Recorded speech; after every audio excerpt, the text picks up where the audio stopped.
ہر قسم کے شرعی، روحانی اور جسمانی مسائل اور وظائف کے لیے دارالعمل یوٹیوب چینل سبسکرائب کیجیے اور بیل آئیکن بھی پریس کریں تاکہ ہر ویڈیو آپ تک بآسانی پہنچ سکے۔ الحمد للہ رب العالمین والعاقبۃ للمتقین والصلاة والسلام علی رسول خیر خلقہ محمد وعلی آلہ واصحابہ اجمعین، اما بعد فاعوذ باللہ من الشیطان الرجیم، بسم اللہ الرحمن الرحیم۔ یا ایہا الذین آمنوا کلوا من طیبات ما رزقناکم واشکروا اللہ ان کنتم ایاہ تعبدون۔ وقال النبی صلی اللہ علیہ وسلم: طلب کسب الحلال فریضۃ بعد الفریضہ۔ صدق اللہ العظیم وصدق رسولہ النبی الکریم، ونحن على ذلك لمن الشاہدین والشاکرین والحمد للہ رب العالمین۔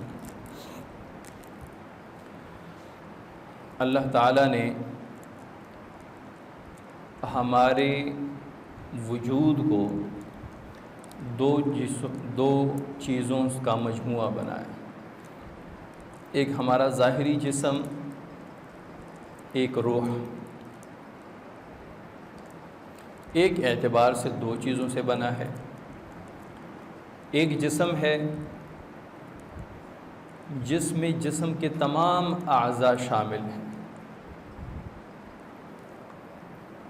آنکھ، ناک، کان، منہ، چہرہ، سر، ہاتھ، بازو، ٹانگیں اور اندر جتنے اعضاء ہیں، اعضاء رئیسہ ہیں، ہڈیاں ہیں، گوشت، پوست۔ ایک یہ جسم ہے اور ایک یہ اس جسم کے اندر روح ہے۔ روح اللہ تعالیٰ نے ان دونوں چیزوں کے لیے خوراک بھی مہیا فرمائی ہے۔ ہمارے جسم کے ایک ایک پرزے کو، ایک ایک عضو کو، ایک ایک پارٹ کو غذا کی ضرورت ہوتی ہے۔ ہڈیوں کو غذا کی ضرورت ہوتی ہے، کیلشیم کی ضرورت ہوتی ہے، پٹھوں کو خوراک کے ذریعے طاقت کی ضرورت ہوتی ہے۔ ہماری خوراک کی وجہ سے ہماری آنکھوں کی بینائی برقرار رہتی ہے، خوراک کی وجہ سے ہمارے پٹھے مضبوط رہتے ہیں، خوراک کی وجہ سے ہماری ہڈیاں مضبوط ہوتی ہیں۔ اور روح کی غذا جو ہے وہ اللہ تعالیٰ نے اس کو بھی بارہا قرآن مجید میں ذکر فرمایا۔ یا ایھا الذین آمنوا اذکروا اللہ ذکرا کثیرا الا بذکر اللہ تطمئن القلوب۔ دلوں کو اطمینان بخشتا ہے تو روح کی غذا عبادت ہے، ذکر ہے، تلاوت ہے۔ اب جو غذا ہے یہ اللہ تعالیٰ نے قرآن مجید میں انبیاء کو علیحدہ حکم فرمایا، مؤمنین کو علیحدہ حکم فرمایا، اور عام لوگوں کو اللہ تعالیٰ نے علیحدہ حکم فرمایا۔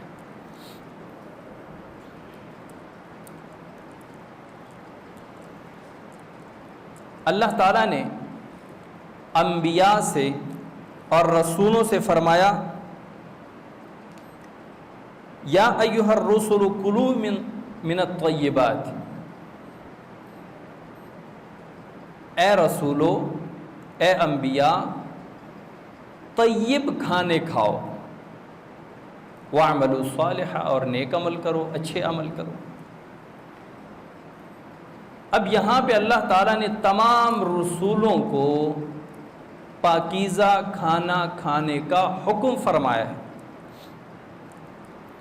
اب ہم کہیں گے کہ جی کھانا تو ہماری ضرورت ہے، وہ تو ہم کھائیں گے، لیکن اللہ وحدہ لا شریک، جو پوری دنیا کا خالق مالک ہے، مربی ہے، اور ایسا رحیم ذات ہے، ایسا رحمان ذات ہے کہ وہ اپنے بندوں کو جسمانی نشو و نما کے لیے حلال طیب کھانے کا حکم بھی فرما رہے ہیں۔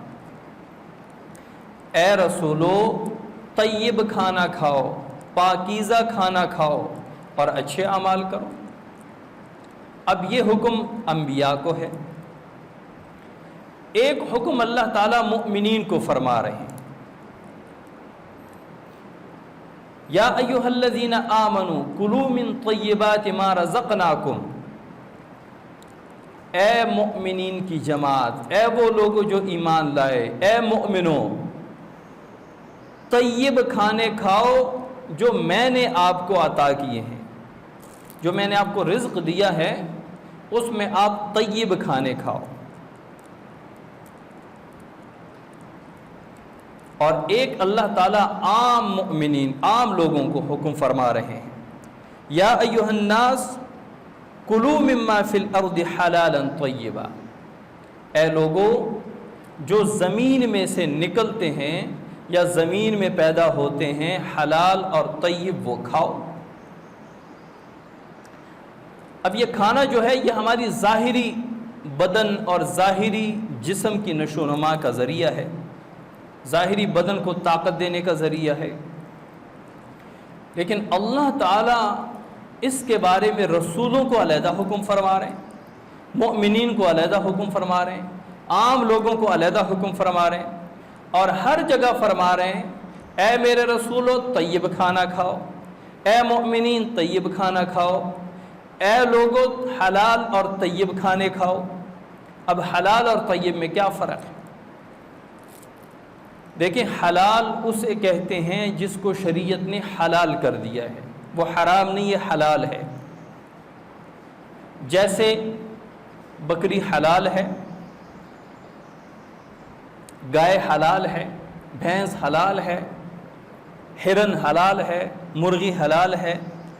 اب یہ چیزیں حلال ہیں، ان کا کھانا حلال ہے اگر ذبح کیا جائے، لیکن اگر کسی اور کے پکڑ کے آپ لائیں، چوری کر کے لائیں، غصب کر کے لائیں، تو وہ چیز حلال تو ہے، بکری کا کھانا حلال تو ہے، لیکن آپ کے لیے وہ حلال نہیں ہے کیونکہ اس میں کسی دوسرے کا حق شامل ہے۔ حلال تو ہے لیکن طیب نہیں ہے۔ طیب کب بنے گا؟ جب اس چیز میں کسی دوسرے کا حق شامل نہ ہو۔ اگر ایک بکری ہے، وہ اس کو شریعت نے حلال کی ہے اور آپ نے پیسوں سے خرید کر لا کر ذبح کر دی، اب وہ آپ کے لیے حلال بھی ہے اور طیب بھی ہے۔ اس کو کہتے ہیں حلالاً طیبا، طیب کھانے کھاؤ۔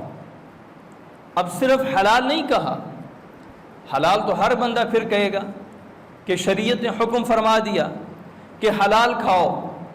کوئی محلے میں بکری پکڑے اور اس کو ذبح کرنا چاہے، اس کا مالک کہے گا کہ بھائی میری بکری کیوں ذبح کر رہے ہیں؟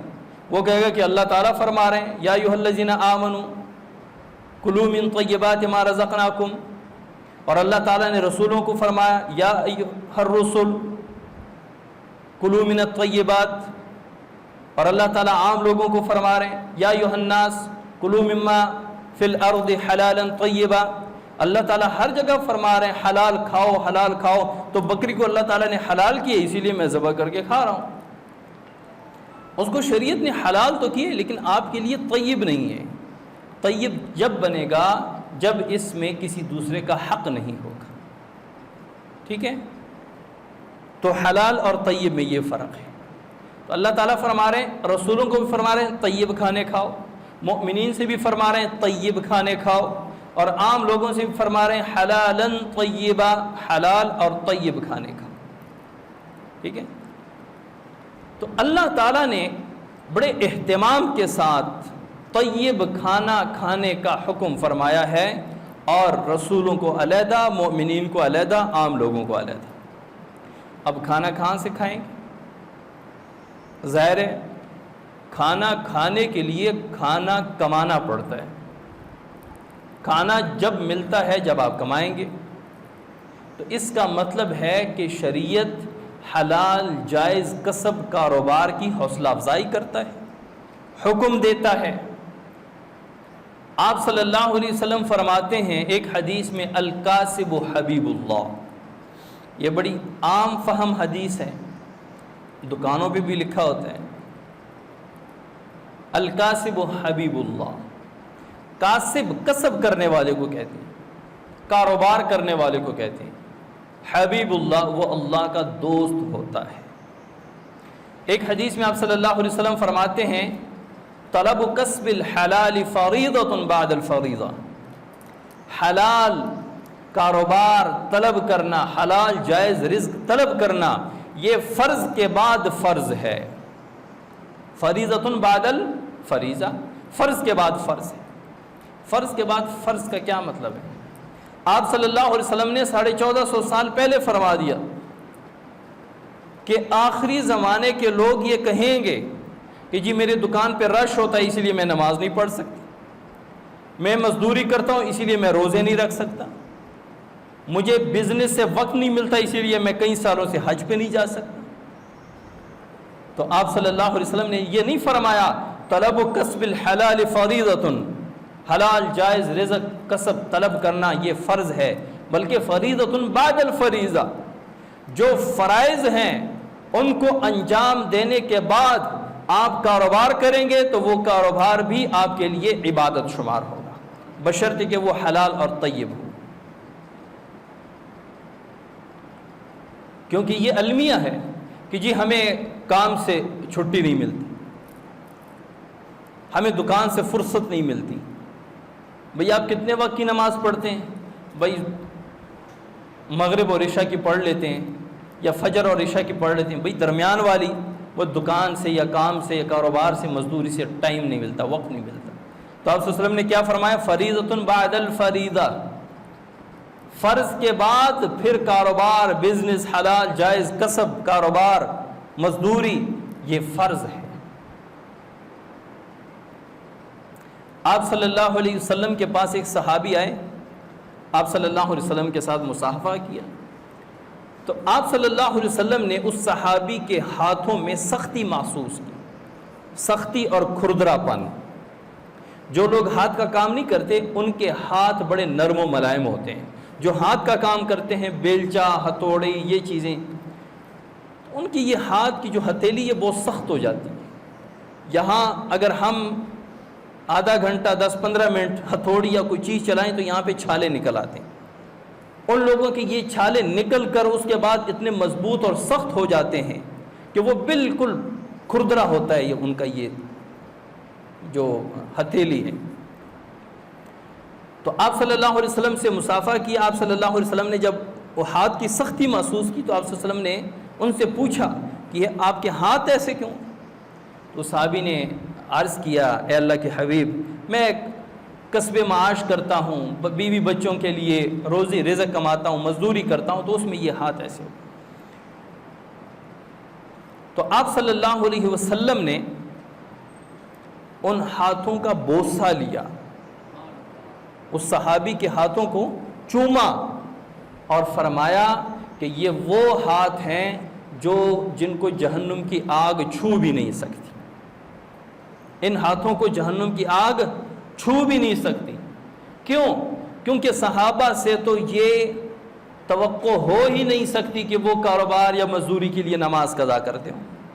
تو اس کا مطلب ہے وہ فرائض انجام دینے کے بعد محنت مزدوری کرتے تھے. تو اس محنت مزدوری میں ان کے ہاتھ ایسے ہو گئے تھے. تو آپ صلی اللہ علیہ وسلم نے کتنی حوصلہ افزائی فرمائی, ان کے ہاتھوں کو بوسہ دیا. بھئی آج ہم بزرگوں کے ہاتھوں کو بوسہ دیتے ہیں, ہم سعادت سمجھتے ہیں کہ میرے شیخ, میرے مرشد, لیکن آپ صلی اللہ علیہ وسلم نے ایک مزدور صحابی کے ہاتھوں کو بوسہ دیا. سید الکونین سرور دو عالم صلی اللہ علیہ وسلم, دونوں جہانوں کے امام, امام الرسل, وہ جس کے ہاتھوں کو بوسہ دے تو وہ ہاتھ پھر کہاں جہنم میں جائیں گے. یہ مزدور کے ہاتھ تھے. تو یہ جو ایک دن میں نے کسی سے سنا کہ یار ہم جس طرح اس دنیا میں ذلیل ہیں نا, آخرت میں بھی ایسے ذلیل ہوں گے. اور بھئی آپ تو اپنی زبان سے اپنے آپ کو ذلیل کر رہے ہو.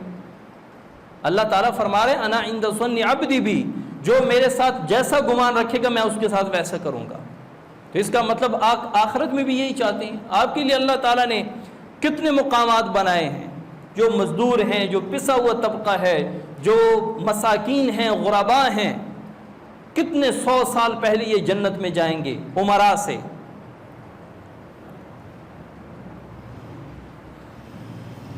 تو کتنی سعادت کی بات ہے۔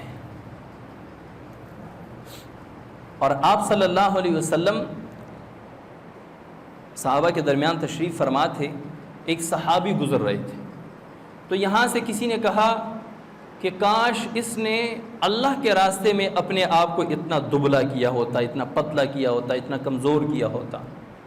تو آپ صلی اللہ علیہ وسلم نے اس صحابی کو منع فرمایا اور کہا کہ ایسا نہ کہیں، اگر یہ بندہ اپنے اہل و عیال، بیوی بچوں کے لیے رزق روٹی کمانے میں اتنا کمزور ہو گیا تو پھر بھی اللہ کے راستے میں۔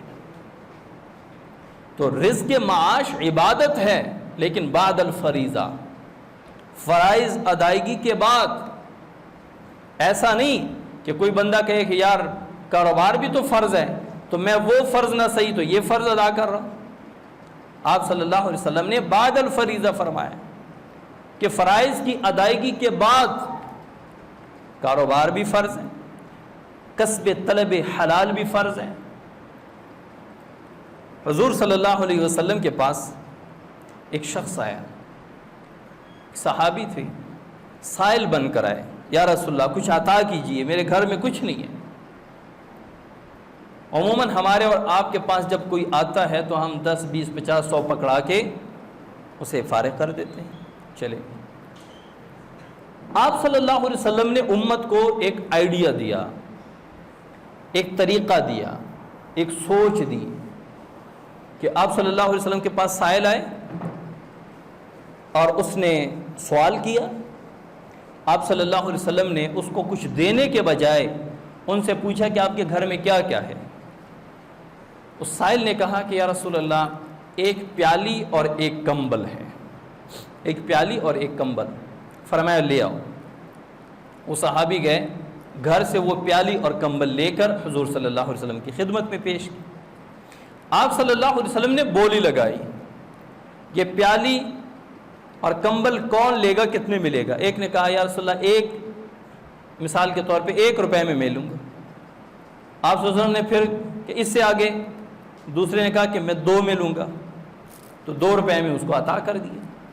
اور آپ صلی اللہ علیہ وسلم نے اس سائل سے کہا کہ یہ 2 روپے لے جاؤ، اس وقت کے وہ اشرفی ہیں، وہ درہم ہیں، وہ دینار ہیں، جو بھی ہیں، فرمایا یہ لے جاؤ اور اس سے کلہاڑی لے کے آؤ بازار سے۔ وہ سائل گئے، کلہاڑی لے کے آئے۔ آپ صلی اللہ علیہ وسلم نے اپنے مبارک ہاتھ سے دستی اس میں فٹ کی اور اس سائل کو دی کہ یہ کلہاڑی لو، جنگل میں جاؤ، لکڑیاں کاٹو اور بازار میں بیچو، 1 مہینہ یہاں نہیں آنا، 1 ماہ بعد میرے پاس آنا ہے۔ وہ بندہ چلا گیا، وہ درخت کاٹتا، لکڑیاں کاٹتا جنگل میں اور بازار میں بیچتا۔ 1 ماہ بعد جب رسول اللہ صلی اللہ علیہ وسلم کے پاس آئے تو بڑا حشاش بشاش اور بڑا خوش، اور آپ صلی اللہ علیہ وسلم سے عرض کرنے لگا، اے اللہ کے حبیب، میں نے گھر کے لیے ضروری سامان، برتن، کپڑے وغیرہ بھی لے لیے، اور میں نے اپنے لیے بھی کپڑے وغیرہ لے لیے، اور میرے پاس اتنے پیسے بچے بھی ہیں جیب میں۔ کیا سوچ ملتی ہے؟ یہی سوچ کہ سائل کو سائل بننے پہ مجبور نہ کرو۔ اگر آپ کی طاقت ہے 10,000 کی تو اس کو ایک بزنس دو، اس کو ایک کاروبار دو، اس کو سبزی فروٹ کی ریڑھی لگا کر دو، تاکہ وہ پوری زندگی مانگتا نہ رہے۔ ہمارے ہاں لوگ ہزاروں روپے میں 20-20 30-30 ہزار تک دے جاتے ہیں ایسے مستحق گھرانوں کو، جن گھرانوں کو واقعی ضرورت ہوتی ہے۔ اگر تھوڑی سی تکلیف کی جائے اور اسے وہ ریڑھی اور ریڑھی کے لیے فروٹ وغیرہ دیے جائیں اور اس کو لوکیشن بتائی جائے کہ آپ نے روزانہ یہاں پہ ریڑھی کھڑی کرنی ہے، پہلے دن مثال کے طور پہ 2-3 ہزار کے فروٹ لا کے رکھ دیے، تجربہ ہو جائے کہ یہاں پہ کتنی بکری ہے، اس کے بعد آہستہ آہستہ بڑھتے بڑھتے اس میں پھر ایک برکت آتی ہے۔ کیونکہ فقہا نے لکھا ہے کہ 3 قسم کے کاروبار بہترین کاروبار ہیں، 3 قسم کے کام بہترین کام ہیں۔ نمبر 1 جہاد۔ آپ کہیں گے جہاد کیسا کاروبار ہے؟ حصول کے لیے ہے تو پھر وہ تو غازی بھی ہے تو تباہ ہے، شہید بھی ہے تو تباہ ہے۔ فرماتے ہیں نا کہ سب سے پہلے 3 آدمی جہنم میں جائیں گے، ایک عالم، ایک سخی اور ایک شہید۔ ان میں ایک شہید ہوگا، وہ کہے کہ اللہ تیرے راستے میں لڑتا لڑتا شہید ہوا ہوں۔ اللہ تعالیٰ تو نیتوں کے مالک ہیں، اللہ تعالیٰ کو نیت کا پتہ ہوتا ہے۔ اللہ تعالیٰ فرمائیں گے کہ تو اس لیے لڑ رہا تھا کہ لوگ مجھے بہادر، دلیر، غازی یا شہید کہیں، اوندے منہ جہنم میں ڈالا جائے۔ اگر صحیح نیت کے ساتھ اللہ کے راستے میں لڑے گا تو جو مال غنیمت آئے گا اس کا وہ مالک ہوگا، اور وہ بہترین رزق ہے، بہترین روزی ہے۔ دوسرے نمبر پہ تجارت۔ تجارت بالخصوص ایک ملک سے دوسرے ملک یا ایک شہر سے دوسرے شہر۔ انبیاء نے تجارت بھی کی۔ آپ صلی اللہ علیہ وسلم نے ملک شام سے اور مکہ اور ملک شام کے درمیان تجارت فرمائی۔ ہمارے امام اعظم ابو حنیفہ رحمۃ اللہ علیہ تجارت فرمایا کرتے تھے۔ حضرت عبد الرحمن بن عوف رضی اللہ تعالیٰ عنہ جو کروڑ پتی صحابی تھے، وہ تجارت فرمایا کرتے تھے۔ تو دوسرے نمبر پہ جو بہترین کاروبار ہے وہ تجارت ہے۔ تجارت چھوٹی بھی ہو سکتی ہے، بڑی بھی ہو سکتی ہے۔ آپ لاہور سے، منڈی سے کریانے کا سامان لا کر رائے گنج میں بیچیں، یہ بھی تجارت ہے۔ آپ فیصل آباد سے کپڑا لا کر رائے گنج میں بیچیں، یہ بھی تجارت ہے۔ تو دوسرے نمبر پہ جو بہترین کام ہے وہ تجارت ہے، اور تیسرے نمبر پہ بہترین کام زراعت ہے، کھیتی باڑی، فصلیں اگانا وغیرہ۔ آپ صلی اللہ علیہ وسلم فرماتے ہیں جس نے درخت اگایا اس نے صدقہ کیا۔ اب جو اس درخت کے نیچے بیٹھیں گے اس کے لیے صدقہ ہے، جو اس درخت سے پھل کھائیں گے اس کے لیے صدقہ ہے، جو اس درخت سے لکڑیاں کاٹ کے لے جائے گا اس کے لیے صدقہ ہے، اگرچہ چوری کی لکڑیاں کاٹ کر کوئی لے جائے پھر بھی اس درخت کو اگانے والے کے لیے وہ صدقہ شمار ہوگا۔ تو تیسرے نمبر پہ بہترین بزنس، بہترین کاروبار زراعت کا۔ لیکن تجارت کا کاروبار وہ ہمیشہ سے عروج پر تھا اور عروج پر رہے گا، کیونکہ اس میں ہر کیٹیگری کا بندہ، ہر کلاس کا بندہ تجارت کر سکتا ہے، چھوٹی سطح سے لے کر بڑی سطح، سینکڑوں سے لے کر کروڑوں تک تجارت کا کاروبار ہوتا ہے۔ تو سب سے پہلے جہاد، دوسرے نمبر پہ تجارت، تیسرے نمبر پہ زراعت۔ اس کے بعد جو کام ہوتے ہیں وہ مزدوری ہے، سروسز ہیں۔ لوگ جو اکثر آج کل کر رہے ہیں وہ سروس پرووائڈ کر رہے ہوتے ہیں۔ تو جو بھی کام ہو، اچھا کامیاب کاروبار کرنے کے لیے چند اصول ہیں۔ جو بندہ ان اصول کو اپنائے گا انشاءاللہ وہ کبھی کاروبار میں ناکام نہیں ہوگا۔ عموماً لوگ جو کاروبار کرتے ہیں، چاہے وہ دکانداری ہے، چاہے سروس پرووائڈ کرتے ہیں، کچھ بھی ہے، اکثر تجارت کرتے ہیں، تو اس میں بعض میں کچھ اصول پائے جاتے ہیں، بعض میں کچھ نہیں پائے جاتے۔ بہت کم ایسے لوگ ہیں جنہوں نے سارے اصولوں کو اپنایا ہوتا ہے، پھر ان کا کام بھی عروج پہ ہوتا ہے۔ سب سے پہلا اصول کہ نیت درست ہو۔ نیت یہ کریں کہ اللہ تعالیٰ نے کسب معاش کو پسند فرمایا، رسول اللہ صلی اللہ علیہ وسلم کی سنت ہے، اور آپ صلی اللہ علیہ وسلم نے اس کو عبادت کہا ہے، تو اس عبادت کی غرض اور نیت سے میں یہ کاروبار کر رہا ہوں۔ یہ پہلا اصول۔ دوسرا، اس کاروبار میں خوب محنت اور مشقت۔ فرماتے ہیں من جد وجد، جس نے محنت کی اس نے پا لیا، جو محنت کرتا ہے وہ پا لیتا ہے۔ اس دور میں، اس بھاگم بھاگ کے دور میں، بھاگ دوڑ کے دور میں، جب ہر بندہ قیامت سے پہلے دنیا میں نفسی نفسی کر رہا ہے، اس میں جو بندہ محنت نہیں کرے گا یا تھوڑی محنت کرے گا وہ پیچھے رہ جائے۔ دیکھیں، فرائض کی ادائیگی کے ساتھ ساتھ کاروبار میں اگر آپ ایڑی چوٹی کا زور لگائیں، صبح و شام دن رات محنت کریں، کوئی حرام نہیں ہے، آپ کریں، محنت ضروری ہے۔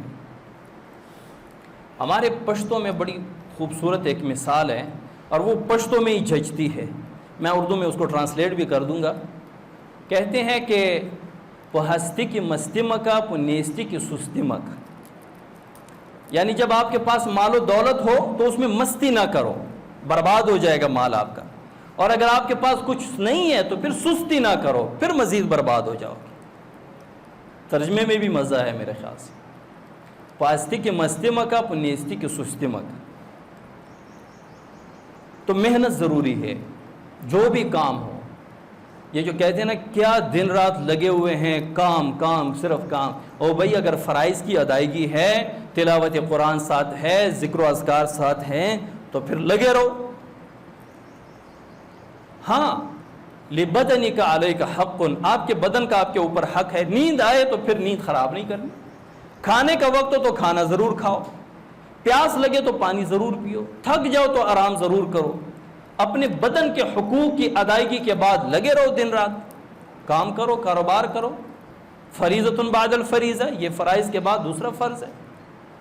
تو دوسری چیز جو بہترین اور کامیاب کاروبار کے لیے ضروری ہے وہ محنت اور مشقت ہے۔ تیسری چیز اخلاق، آپ کے اخلاق اچھے ہوں تو آپ اچھے داموں زہر بھی بیچ سکتے ہیں، آپ کے اخلاق برے ہوں تو آپ بڑے کم پیسوں میں شہد بھی نہیں بھیج سکتے۔ لوگ آج کل اخلاق کے بھوکے ہیں، پیسہ عام ہے، لوگوں کو اخلاق چاہیے، اخلاق نہیں ہے، محبت والی زبان نہیں ہے۔ ایک دکان والے کو کہ یار یہ کتنے کا ہے، یہ 1000 روپے کا ہے، یا 500 کا دے دو، چلو چلو آگے پتہ کرو، کوئی 2 نمبر سامان ایسی رکھے۔ یار آپ اسے یہ بھی کہہ سکتے ہیں کہ نہیں یہ اتنے میں آتا نہیں ہے، یہ ہمیں نقصان ہے، آپ تھوڑا گزارا کریں۔ اب یہ اخلاق ہے، وہ گاہک دوبارہ آپ کے پاس آئے گا۔ چل چل پتلی گلی نہ چلے تو چل، اور تو لینا والا ہے کوئی نہیں، ایویں ٹائم برباد کر رہے ہیں۔ یہ تو ہمارے اخلاق ہیں ماشاءاللہ، اور کہتے ہیں کہ یہ کام نہیں چل رہا۔ تو تیسری چیز کامیاب کاروبار کے لیے اخلاق ہے۔ آپ کے اخلاق اچھے ہوں، آپ گاہک کو عزت دیتے ہوں، گاہک آپ کے پاس آئے اور گاہک کے ساتھ آپ سچ بولتے ہوں، اس میں جھوٹ موٹ نہ ہو۔ ہمارے یہاں پہ رائیونڈ میں ایک موبائل والا ہے، اس کا نام نہیں لیتا، بڑا اچھا دوست رہا ہے، ابھی کافی عرصے سے رابطہ نہیں ہے لیکن اب بھی دوست ہے۔ اچھا، وہ اتنے اچھے اخلاق کا مالک ہے کہ جو بھی جائے وہ ایسا محسوس کرتا ہے جیسے یہ سالوں سے میرا بڑا محبوب دوست ہے، جو بھی جائے۔ لیکن اس نے اپنی پاکٹ میں نا چھرا نہیں ٹوکا رکھا ہوا ہے، ٹوکا۔ وہ 1000 روپے کی چیز 5000 روپے بیچ دیتا ہے، اگلے کو پتہ بھی نہیں چلتا، اور خوشی خوشی لے لیتا ہے کہ جی نہیں اس کے پاس جانا ہے۔ بہت زبردست بندہ ہے۔ کیا ہے اس کے پاس؟ گر کیا ہے؟ اخلاق ہے۔ اچھے اخلاق سے وہ کمائی کرتا ہے جو دوسرے لوگ نہیں کر پاتے۔ کامیاب کاروبار کے لیے تیسرا اصول اچھے اخلاق ہے۔ جتنا اخلاق اچھا کرو گے نا تو اگلی مرتبہ گاہک آنے کو تیار ہوگا، گاہک کا دل کرے گا آپ کے پاس آنے کو۔ اور چوتھی چیز، اگر آپ تجارت کرتے ہیں تو اقالہ ضرور کیا کریں۔ یعنی اقالہ کہتے ہیں آپ نے کسی کو کوئی چیز دی، وہ لے گیا، اسے پسند نہیں آئی، وہ واپس آ گیا کہ جی مجھے چاہیے نہیں، آرام سے رکھ کے اس کے پورے پیسے لوٹا دو اور چلے جاؤ۔ یہ نہیں کہ نہیں ایسے ہم نہیں رکھتے، وہ مجبور کریں، نہیں 500 کے لیے اب میں 400 روپے آپ کو دوں گا، 100 روپے اس سے رکھ لیے، یہ حرام ہے۔ ہاں اگر اس نے کچھ ایسا نقصان اس چیز میں کیا ہے کہ وہ 500 کی چیز اب 400 کی رہ گئی ہے تو آپ اس کو 400 پکڑا سکتے ہیں، لیکن اگر وہ اسی طرح ثابت چیز آپ کے پاس لے آئے تو اس کے ساتھ اقالہ کریں، اس کو پورے پیسے واپس دیں، بلکہ اپنے دکان پہ واضح لکھ دیں کہ خریدی ہوئی چیز واپس یا تبدیل ہو سکتی ہے۔ پورے سال میں کوئی ایک بندہ بھی واپس نہیں کرے گا، تجربہ ہے۔ ہم لاتے ہیں، اگلے دکان والے نے کہا ہوگا کہ یار اگر پسند نہ ہے تو وہ تبدیل کر لینا، لیکن تبدیل کرنے کی ضرورت ہی نہیں پڑتی، جانے کو دل ہی نہیں کرتا، لیکن آپ لکھ کر تو لگائیں۔ جو بندہ دیکھے گا نا کہ یہاں پہ اگر چیز ہمیں پسند نہیں آئی تو ہمارے پلے نہیں پڑے گی، ہمارے گردن کا طوق نہیں بنے گا، ہم واپس بھی کر سکتے ہیں، تبدیل بھی کر سکتے ہیں، تو پھر گاہک آئے گا اور اس دکان میں برکت بھی ہوگی۔ اور آپ صلی اللہ علیہ وسلم نے اقالے کی فضیلت کیا بیان فرمائی کہ جو بندہ خریدار کو آسانی کے ساتھ اس کے پیسے پورے واپس لوٹائے گا، قیامت والے دن اللہ تعالیٰ اس کے گناہ معاف کر دے گا۔ یہ اس جملے کی برکت جو آپ لکھیں گے کہ خریدی ہوئی چیز واپس یا تبدیل ہو سکتی ہے۔ اور پانچویں چیز کہ اپنے کاروبار کے ساتھ حقوق اللہ کا خیال رکھیں۔ نماز کا وقت ہو گیا، اب 10 گاہک کھڑے ہوئے ہیں تو ان سے معذرت کریں کہ میں نے نماز پڑھنی ہے، اب میرا نماز کا وقت ہوگا۔ یہ نہیں کہ یار اتنا زبردست گاہک کھڑا ہے اور میں کیسے، چلو بعد میں پڑھ لوں گا۔ وہ عصر کی نماز چلتے چلتے سورج غروب ہونے لگے اور جلدی بھاگ کے 2 مرتبہ اوپر نیچے اور پھر دکان۔ یہ 5 اصول اگر آپ اپنے کاروبار میں اپنائیں گے، نیت، محنت، اخلاق، اقالہ، حقوق اللہ، تو آپ پھر دیکھیں کہ آپ کا کاروبار کیسے چمکتا ہے، کیسے آگے جاتا ہے، کیسے عروج پر جاتا ہے۔ آپ پھر دن بدن اس میں بہتری دیکھیں گے۔ اللہ تعالی ہمیں حلال جائز رزق کمانے کی توفیق عطا فرمائے۔ وما علینا الا البلاغ۔